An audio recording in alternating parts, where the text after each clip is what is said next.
keynote speaker. Thank you. I have the pleasure of getting to introduce to you the keynote speaker, Leon Soros. Leon, I feel like he's become a friend of mine. I met Leon when he was presenting in Virginia, where he is from. And he has a touching, heartwarming story to tell you about his experience with stuttering. But Leon's goal has been to reach out to as many SLPs as he can to thank you for your service. And to do that, he has been traveling to state associations to spread his thanks to everyone. So I was so excited that when we started to plan this event that I was going to be able to bring Leon here to speak to 5 more states. So we hope to get him to all the states eventually. But for Leon, he had the trauma of being in a tornado at a young age that caused muteness, and then when he began to speak again, he stuttered. Lengthy therapy early on was not effective, but he preserved and eventually became 85% fluent by the age of 65. 100 hours of intensive therapy at Holland's Communication Research Institute in Roanoke, Virginia, changed his life and inspired his dedication to help people with this affliction, children in particular. So it's my pleasure to introduce Leon to you.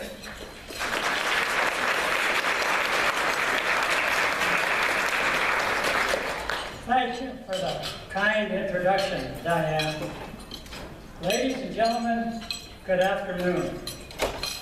I have unbounded respect and reverence of speech-language professionals for your potential to help youngsters overcome stuttering so they can maximize their potential for success in life, therefore becoming all they can be. Your profession unequivocally is meritorious, and because of that, I believe that you deserve to have additional letters added to the acronym of SLP, and those letters would be SAVIOR, because you truly are saviors for helping youngsters to stutter to become all they can be in life. Bless all of you here today who do that. Please continue helping children who stutter.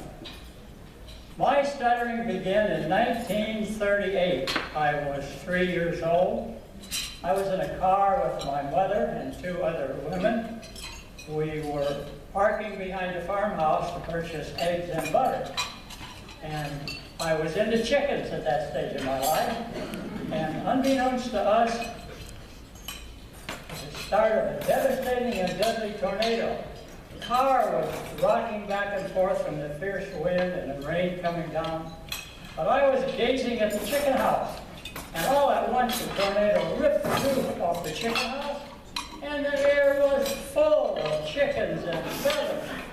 It was so exciting for me. My eyes were as big as saucers, I'm sure. But then the problem started for me. Those ladies screamed and hollered at the top of their lungs incessantly until the tornado ceased. And something happened in my undeveloped little brain, because I don't remember driving home. I don't remember moping around the house for 3 days before I talked. And when I did talk, I stuttered. Prior to that, I'd been normally fluent for a 3-year-old. And they said on a 1 to 10 scale, I was about a 7. Well, of course, doctors were concerned about it that my folks talked with, and they advised my parents not to interact for fear that it would increase the frequency of the stuttering. So stuttering was never mentioned at home. We lived in a country town, population 500, and my family had a hardware store and a farm implement business there. And growing up, I thoroughly enjoyed hanging out in both places. There was always something I could do with my brother and with my father. And of course, I was looking forward to starting school.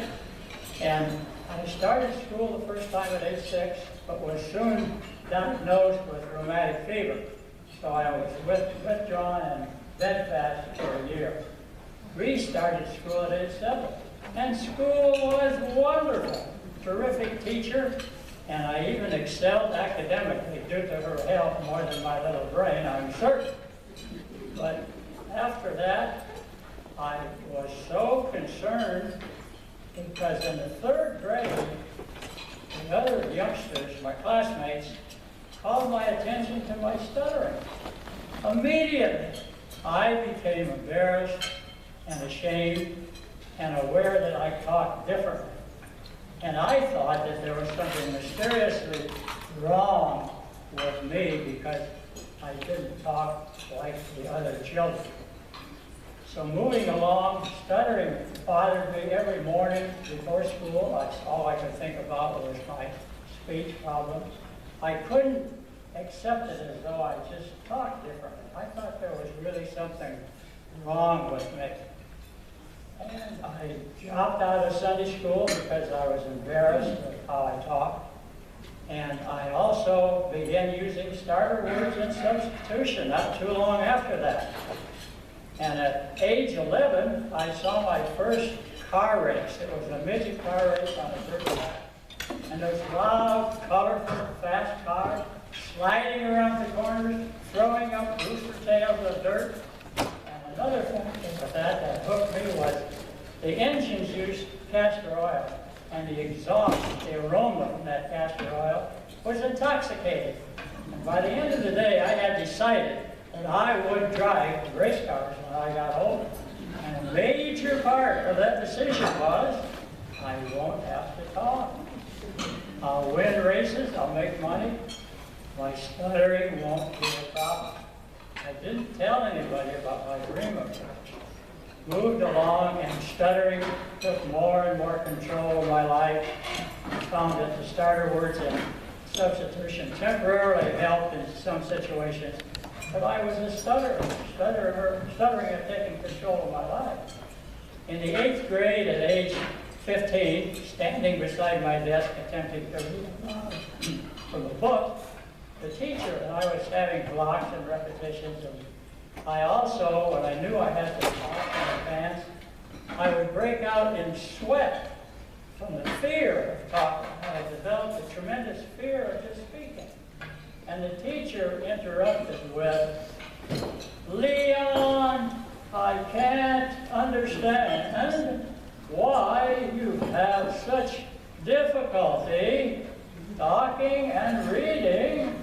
Your brother and your sisters were good talkers and readers." I had never felt so humiliated in my life. Didn't have the self-confidence to even get angry at the teacher. But walking home from school that day, I pondered that lengthy time and thought, a 15-year-old who stutters shouldn't have to feel like I did today. When I get older, I will help children who stutter. Kept that out to myself also. Moved along, and I graduated from that school, but I was deeply concerned about high school because I knew the daily agenda would be much more complex than it was at elementary school. And I read that summer that someone who stutters should introduce themselves daily to a stranger.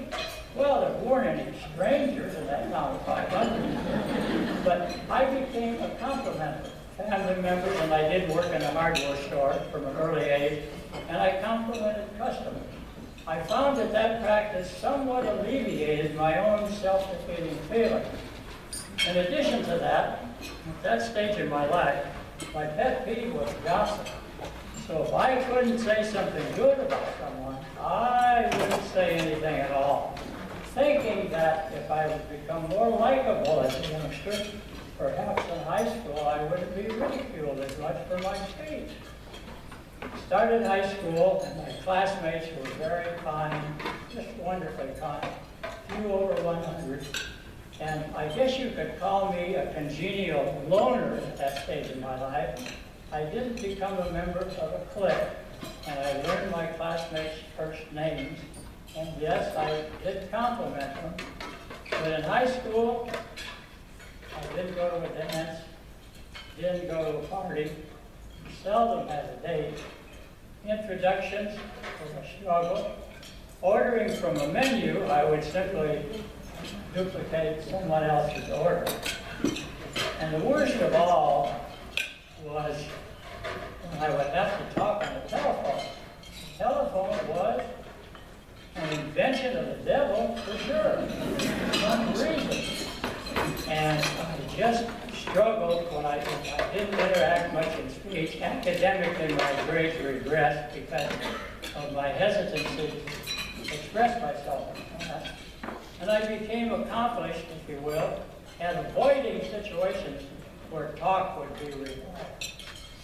And came to school one morning in my sophomore year. One of my classmates walked up and said, "Jigger," that's my nickname, "and you've been voted the most popular fellow in the class." I winced at first. I thought that was a cruel joke because I certainly didn't feel popular. I felt more like a zero when I did popular, to be honest about it.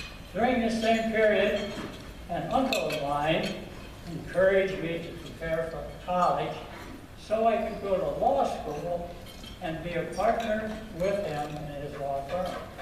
A wonderful opportunity that I wished I could have accepted, but I couldn't imagine with my stuttering being successful in that profession.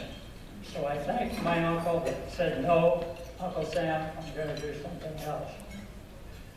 Moved along, and in my senior year in school, and by the way, there wasn't a morning from the 3rd grade on when the first and only thing I thought about was my stuttering.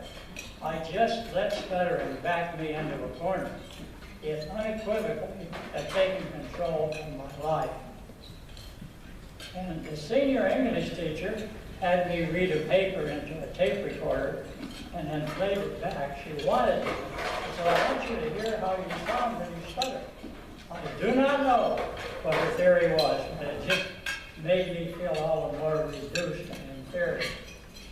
In my senior year in high school, those wonderful classmates who never once in 4 years even looked at me crosswise of how I would stutter in class. They were unbelievably mature and kind for their years. So kind to me it was unbelievable. Consequently, my senior year, they chose me the senior class president. I was touched by the honor. I mean, really touched. But I didn't have courage or the confidence to conduct a class meeting. I relinquished that position to the vice president. Moved on, graduated from high school, and began working in the family business full time. Now, I had been going to midget car races since getting my driver's license at age 16.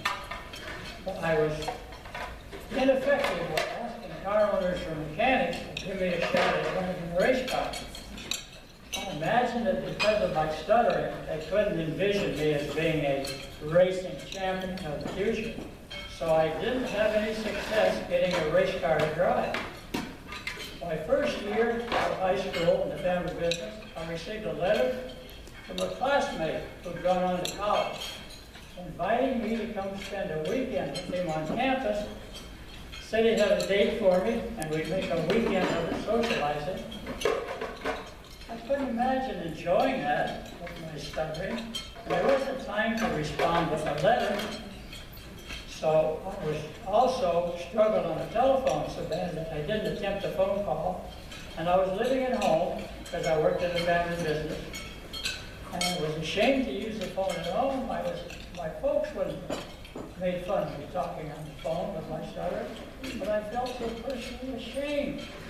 I just couldn't talk about my stuttering to any woman, so I could have received some help without a doubt.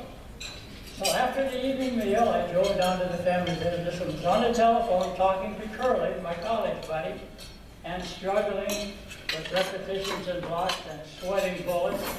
And our hired man, Cappy, who lived nearby, saw my car parked there And he often would stop by to help me with whatever job I was doing, because I worked a lot of evenings. Work alleviated some of my feelings of inferiority. If I could accomplish something physically with my hands, that gave me a bit of a boost, easy as that may sound. I was struggling on the phone with Curly, and yes, I was sweating.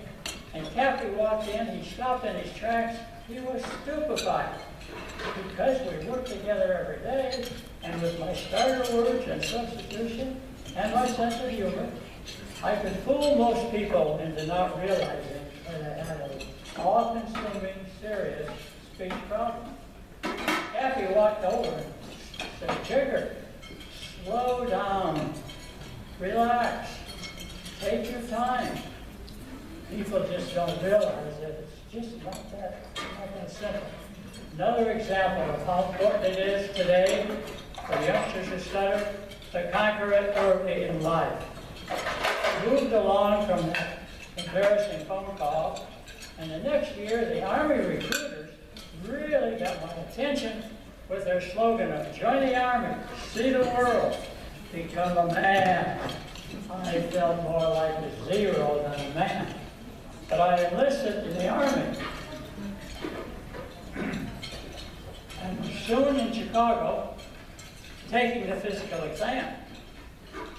Everything was going in my favor. The rheumatic fever hadn't left me with a damaged heart. But I couldn't read the eye chart fluently. They gave me several attempts, and I just couldn't do it. And the man in charge of that classified me 4F, meaning I couldn't join the military. He said, "Leon, we're concerned that with your stuttering in a pressure situation, perhaps in battle, you couldn't communicate effectively. That would be required." So again, no self-pity, like with the stuttering, no self-pity. But I returned home, walked in the house, and didn't have the courage to tell my family why I was classified 4F. That would have been a good time to have reached out for some help. I just couldn't talk about my stuttering. And my family surprised me. They said, "Jigger, we thought about this possibility, and we would like to have you back in the family business, provided you'd like to do it." Well, I was touched again deeply.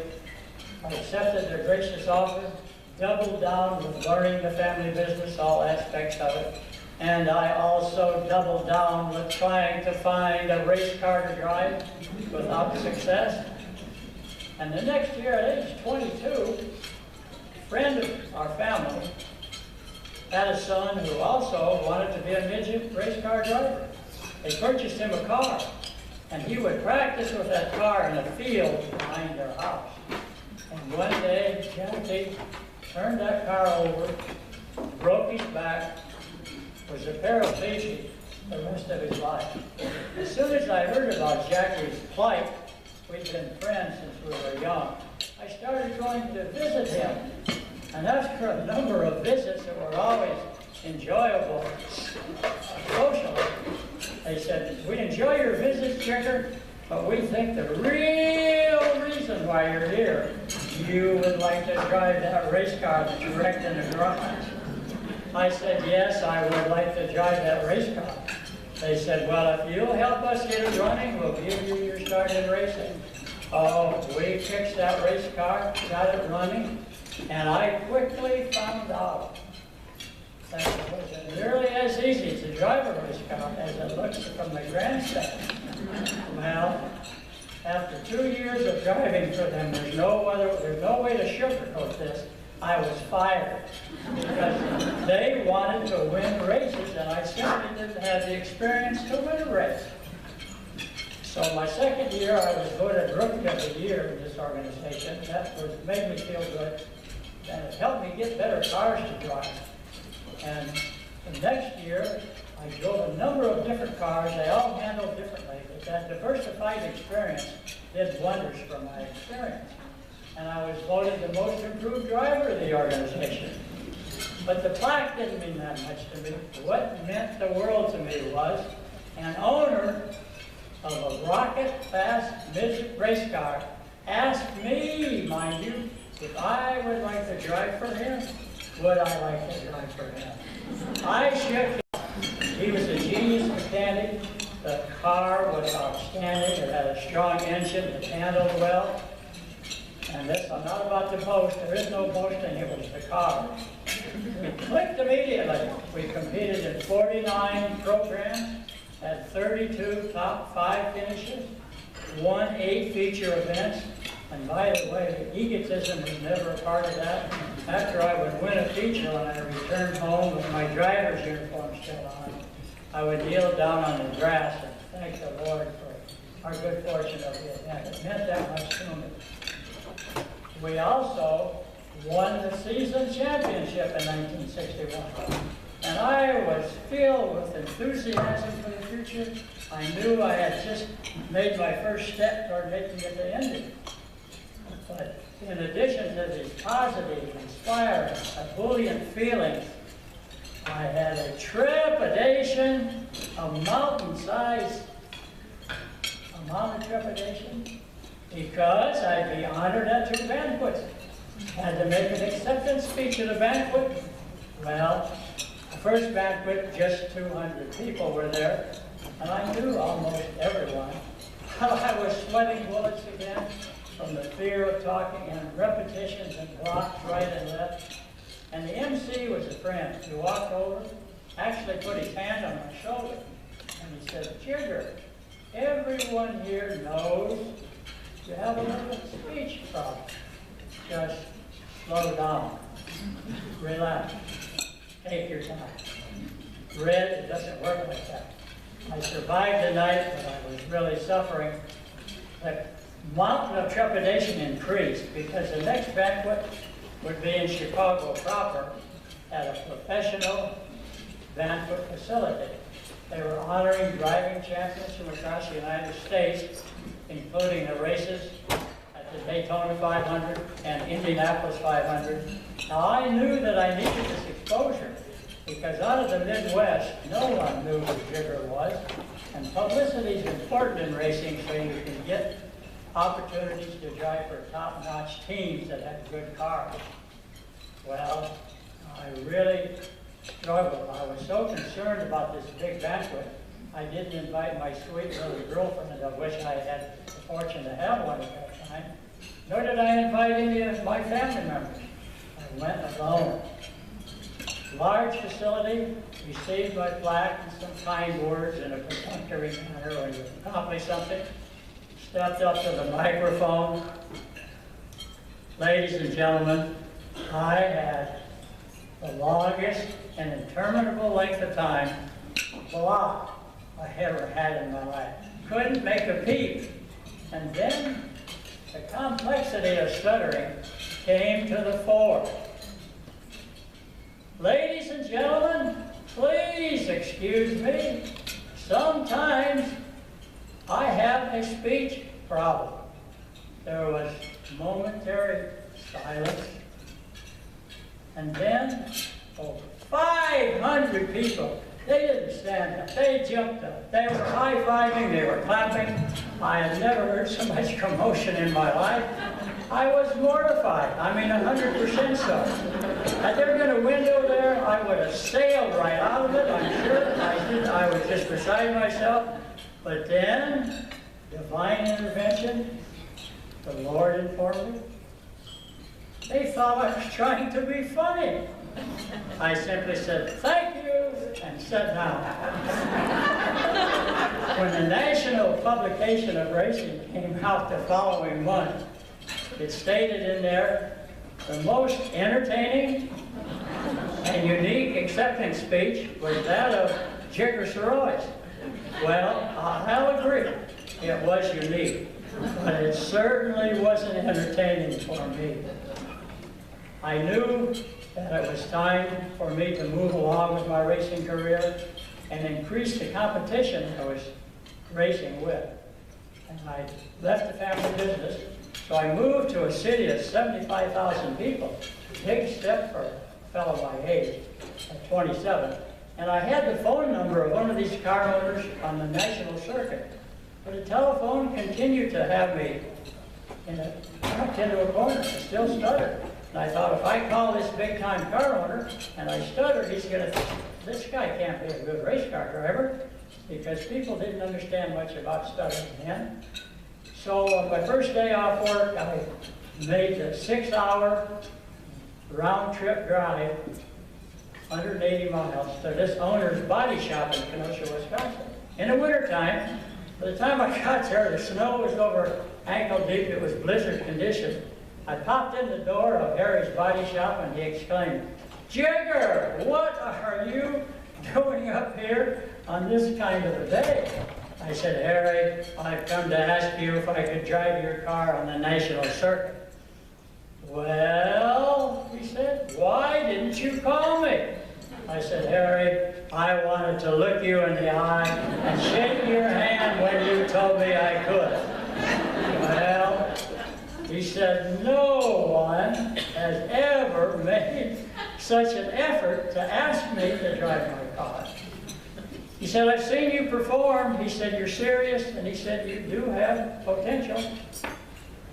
Pondered a bit.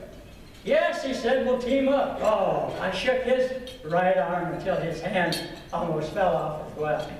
I was so excited about that. I practiced car control all the way home, sliding around on the ice and snow. And the next race would be in May 1962 in Indianapolis, and it would be close to where they have the 500. And I knew that some of the 500 personnel would be there watching this event. So I was determined to make a good showing. Harry himself was an ex-driving champion, was a genius mechanic also, and it wasn't me, it was the car and his meticulous work of adjusting it so it handled good in the corners. We qualified toward the front of the field. It was a 100-lap event, and we led. We had command of that race for nearly 70 laps. Great feeling, but the right rear tire started to come apart, peeled off some of the rubber, and we finished 6th in the race. Well, Harry was enthused about how competitive we'd been, and he said, "Jigger, you had control of the race, you had those guys covered, but," he said, "maybe you should find another car to drive." I said, "What are you talking about, man?" He said, "Well, I'm in a financial bind," and he said, "I can't afford to purchase the tires required to compete with these professionals."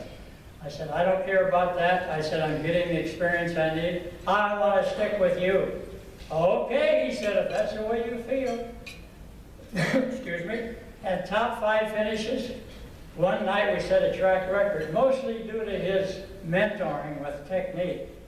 I'm not feigning modesty here. He was a wonderful owner because he helped me become a better driver. And midway through the season, we were 7th place in the national point standing, in spite of the fact that we didn't have the money to travel for the long distances. And the next race was on a high-speed, high-bank dirt track. Great competition. All I remember is that we qualified 4th fastest. Numerous people have told me since then, as I was working my way toward the front of the field, another car bumped mine, causing my car to go out of control. They said that it started flipping end over end 8 or 9 times, real high in the air on one flip, my head making contact with the track, rendering me unconscious. The car stopped right side up, but I couldn't tell anybody about my right arm being caught up in the hot exhaust pipe, receiving 3rd-degree burns. I didn't come to for a week, was hospitalized 40-some days to get over the concussion and have skin grafts. All I could think about was making a comeback, much to my family's chagrin, but they agreed I could return home, even though I wasn't in the family business, to do my rehab so I can make a comeback. I was eager to brush my teeth after all that stay in the hospital, so I jumped out of bed as best I could jump at that stage, and I picked up the toothpaste and found out that I couldn't squeeze toothpaste out of the tube, so I knew how much work I had to do to get that right arm so I could steer a race car. Returned home, and I did rehab just on a steadfast basis every day. One day a car pulled up, a couple of my racing comrades had come to visit, I thought. Well, after a brief conversation in the house, one of those men was an owner. His name was also Leon. Leon's cars were outstanding. He said, "Jigger, would you like to drive my car in Florida for the NASCAR midget races?" "Would I like to drive your car, Leon?" "You bet I would like to drive your car." NASCAR scheduled a few midget car races at Daytona Memorial Stadium, a dirt track, and Leon's car was so good, and I'm sincere, so good, we had top 5 finishes, we won one feature event, and we were the 1963 NASCAR Daytona Memorial Stadium champions. That championship did a lot to help me further myself in racing. Owners would now call me sometimes to drive their cars, and at this stage, while stuttering still controlled most of my conversation, I could persuade a car owner, because of this publicity I received, that he should let me drive his car. So I made some more progress with racing, and I need to add at this point about how sincere I was about saving money to help kids that stutter. The first year away from home in that city of 75K, I paid way too much rent. So just this one depiction maybe will help you grasp how I changed my lifestyle. I found an apartment that I lived alone, and it was a studio-sized apartment, but I turned on the light at night to make a pit stop in the bathroom and look at the ceiling, and the ceiling was covered with these big-eyed, fuzzy creatures called thousand-leggers. They were bugs, they were scampering all over the ceiling, but those thousand-leggers, they didn't get in my bed, they didn't get in on my table, they didn't bother me, I didn't bother the thousand-leggers because I was saving a lot of money. The rent, $75 a month. It was really good. Okay, moved on from that, and I soon received that extra championship in Florida help. I received scheduled a major event for midgets at Milwaukee. 1 mile track. You go 140 miles an hour down the straightaway. I'd never experienced that before. Well, I made a cold call to a car owner, and there was a bit interspersed with stuttering with the call. But the man said, "Yes, you can drive my car. Get here early so you can practice." Oh, ladies and gentlemen, that car was scary fast, but just the kind of a car it takes to win a major event like that. I held it down qualifying, but we were still third fastest, and they dropped the green flag in the feature, and I followed the first 2 cars for a few laps, but a racer is a racer, and I passed those 2 cars and led the race for a few laps, but I could tell that I was sliding around in the corners, which wears the tires, so I knew that we probably had to make an extra pit stop, and you're not going to be victorious in a major event if you spend too much time in the pits. So I slacked off until the money was on the line, and we took command of and won the race. The sidebar here, I can still envision, as I received the checkered flag of victory, I can still envision the owner. He was also a professional acrobat. He was turning these spectacular cartwheels in front of the main grandstand while I won the race. Yes, he was much better copy than the driver, there's no doubt about it. But that race also increased my reputation, and in the next couple of years I received opportunities of driving Indy cars in standalone events. Indy cars had the engine in the rear. I'd never driven one of those cars, so the technique was different, but I was fortunate. The cars were adjusted perfectly, and the first race I drove in, we qualified 23rd, but we're in the process of passing the car that finished 6th in the feature. We were very competitive again, and I'm sincere, it was the car. The car was easy to drive. A good handling, strong engine race car makes the driver look good. But I spun the car on the 60th lap. My heart was in my shoes. I thought I'd never get another opportunity. But the safety crew came out to take the car off the track. And it was a broken suspension part that caused the spin, so it wasn't my fault. Next IndyCar race was in Michigan International, where NASCAR competes twice a year now on that high bank track. It was the first IndyCar race held there, and we qualified 12th at 170 miles an hour. And with just a few miles to go in that 250-mile event, again, mainly due to the car and the mechanic, any journeyman race car driver, I'm sure could have done the same. We were solidly in second place. I was so excited about that. But the clutch hub broke in the car, and we finished ninth in the race. But the owner was pleased with how competitive we were, and he offered me that car to qualify for the '69 Indy 500. Oh, I was excited. But a few weeks after returning home, received a phone call. The owner had passed away. Well, I was sad about that, but I kept my ear to the racing grapevine, so to speak. And the first race in '69 was in Phoenix, and the owner from California let me drive his car. We finished 5th in the race. Now, all the names were there, and Reddy Foyt, the Unser brothers, Johnny Rutherford, Bettenhausen, Vukovic, all the named guys. Finished 5th in that event, a creditable performance. And at Indy, you get 4 laps to qualify. And they determined the pole position on the first day. And Indy was popular back in the day. There were over 200,000 people there. And your mechanic draws for the sequence when you go out to qualify. My mechanic drew number 1. Oh, I was excited about that. And before you go out to make your official run, the track official gives your owner a yellow flag, and if he's not satisfied with your average speed, he can present that flag so the starter across the track can see it, and your run is nullified. Each car gets 3 attempts.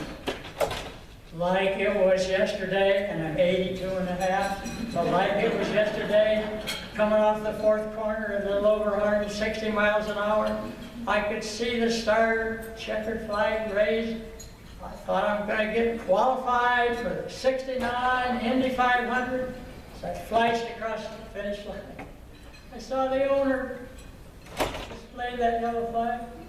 I knew that the run was nullified. It wouldn't count. So I slowed down to come around back in the pits. I was 34 years old. Yes, stuttering was still a problem. But I knew that I better be calm in the pits, because then would have been the only car that qualified. But because of the rule, the fastest car on the first day gets a pole. Would have been a fluke. But had the owner accepted that speed, even though it would have been 31st fastest, we'd have had the pole. Oh, what an honor for a rookie driver. And the sponsor, Quaker State Oil Company, they were upset with me. They thought I was the reason. I said, that was the owner's decision, sir. And the publicity man from the track got a hold of me right away. We were the only official activity of the day. 200,000 people there. They said, would you host the press conference, Chicker? Initially, I thought, a press conference for a guy that stutters? Come on. But being the self-centered race car driver I was, I thought maybe I'll get a better car to drive. So I soon found myself in the press room, and I was peppered with questions. These were sports writers now from around the world. The room was full of sports writers. But they were so kind to me. Again, the Lord intervened, I think. I didn't stutter. For over an hour, I was peppered with questions from A to Z. I actually enjoyed the opportunity. Fluent for over an hour. In that period, Champion Spark Plug Company employed a handful of IndyCar drivers to travel across the United States making presentations to high school students about the importance of highway safety. Only a handful of IndyCar drivers were on the Champion Highway Safety team.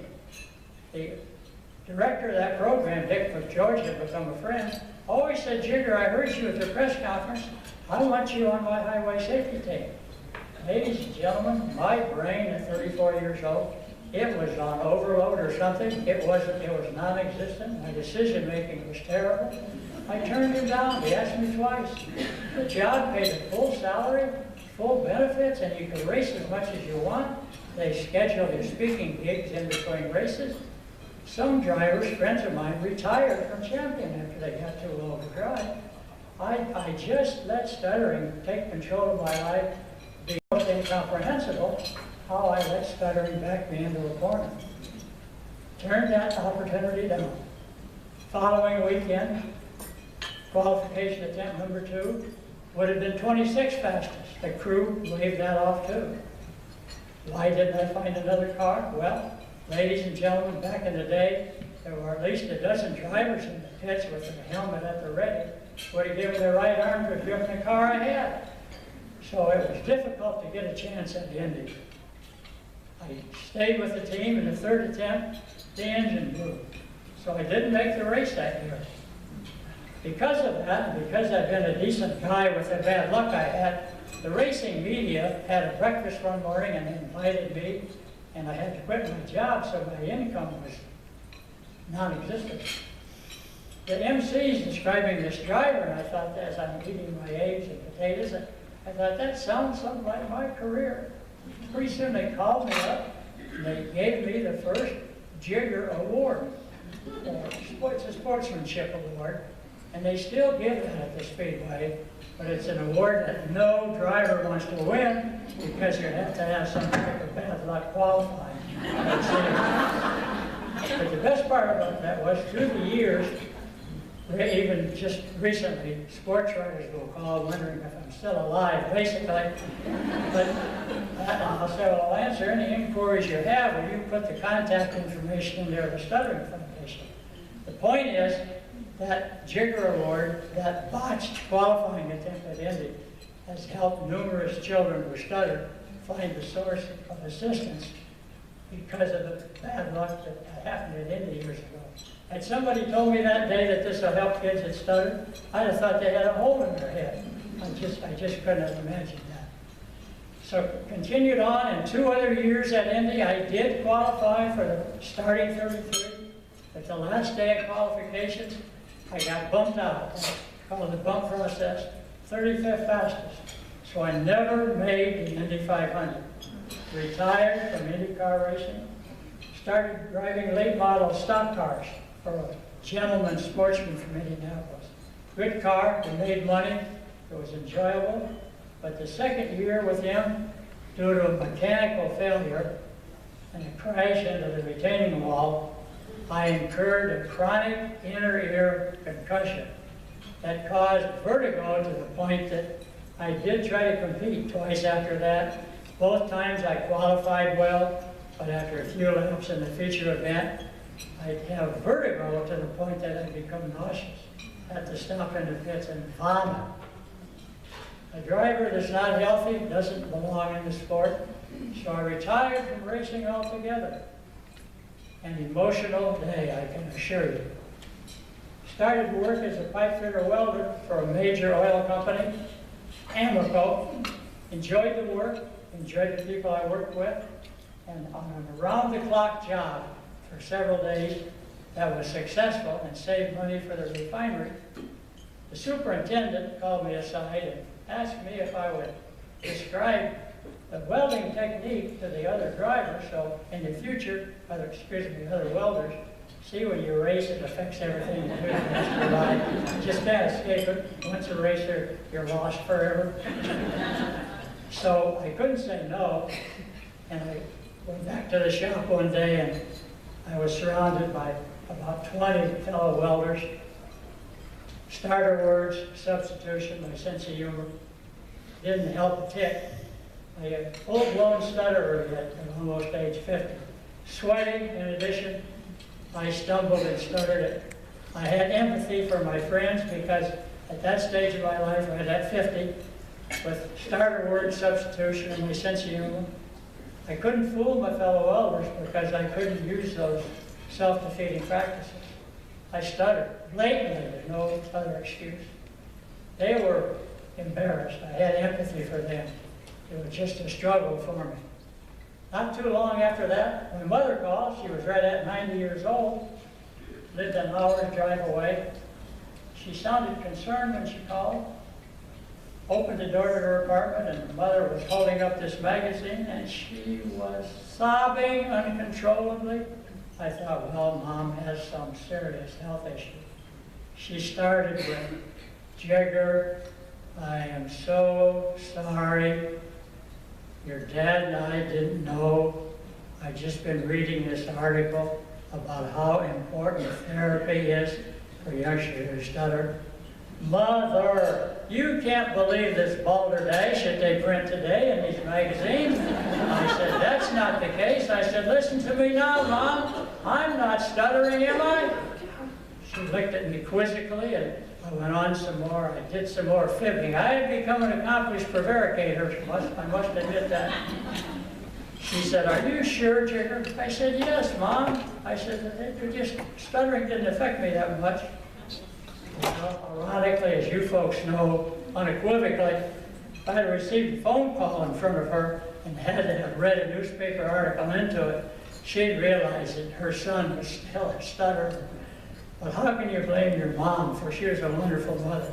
And I was a very sickly child, and on occasion, besides chasing the chickens out of the garden with a cane, I was a bit obstreperous at times, I'm sure. You just couldn't blame my mom. Continued on, and it wasn't long after that that Juanita and I were invited to a house party. Oh, it was enjoyable. And one lady there whose wine glass was always being refilled, I noticed that. She came over to introduce herself, and I had up, I blocked, I couldn't get out Jigger or Leon, and she blurted out, "You don't know your name!" That was the straw that broke the camel's back. I told my wife, I said, "I need to get professional help." I read of John Stossel, the ABC correspondent, and Annie Glenn, the wife of Senator and astronaut John Glenn. I'd read of them overcoming their stuttering with therapy. Wrote them letters. They responded immediately. They both referred me to the Hollins Communications Research Institute in Roanoke, Virginia. Dr. Ron Webster's Fluency Shaping Program. I signed up immediately for the 21-day, 100 hours of intensive therapy in a class of mostly advanced adolescents, but some as young as 14. And after the therapy, my fluency was 99+%. But I realized the two things: that I wanted to become involved in the realm of stuttering seriously, and also I wanted to improve my fluency. So I purchased a tape recorder, and for an hour every night for 3 years, I would read into it. And then I became involved with the Stuttering Foundation, Jane Fraser's wonderful organization. As you know, they provide self-help resources in the form of DVDs and books. And those are advantageous for people that can't afford clinical therapy. My therapy costs $3,300. Worth every penny of it, but some families can't afford that. Stuttering Foundation also has a package of resources consisting of books and DVDs. You make a donation to the Stuttering Foundation, and then you can place those in public libraries of your choice. My wife and I started doing that a few years back in memory of people and in honor of people. And to date, we have them in 700 public libraries, because there are so many children in these large cities who have stuttering problems but can't afford therapy. So we put 10 packages in the libraries in Chicago, Los Angeles, and New York. We really have enjoyed doing that. So isn't life interesting how things evolve? What had been a lifelong anchor in my life kept me from doing very much with my life of consequence. I am so thankful for having had the gift of stuttering early on. It just has meant the world to me to have this opportunity to share with you today. And I hope I can have other opportunities to share the importance of this, because I hope that in the future, from the realm of stuttering, we will have a lady president of this incomparable country of ours. because of the work that you do, you will have one of your students who you work with your meritorious proficiency, who will become our next president in the future. I am so thankful for this opportunity. And I also would like to ask of you, please continue doing what you're doing, helping children who stutter.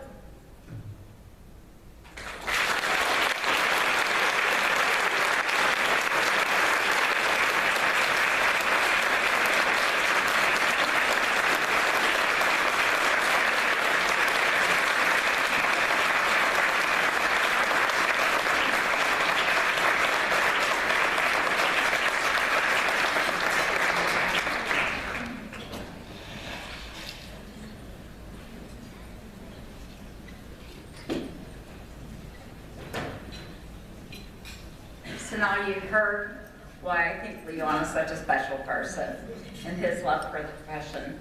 I have to give my own thank you too to all that you do. In December, I actually had a stroke, and I was very lucky that I didn't have a lot of speech issues or swallowing issues. Mine was mainly motor functions. But I did work with an SLP. Actually, I quizzed all my SLPs when they would come into my room, and I made sure they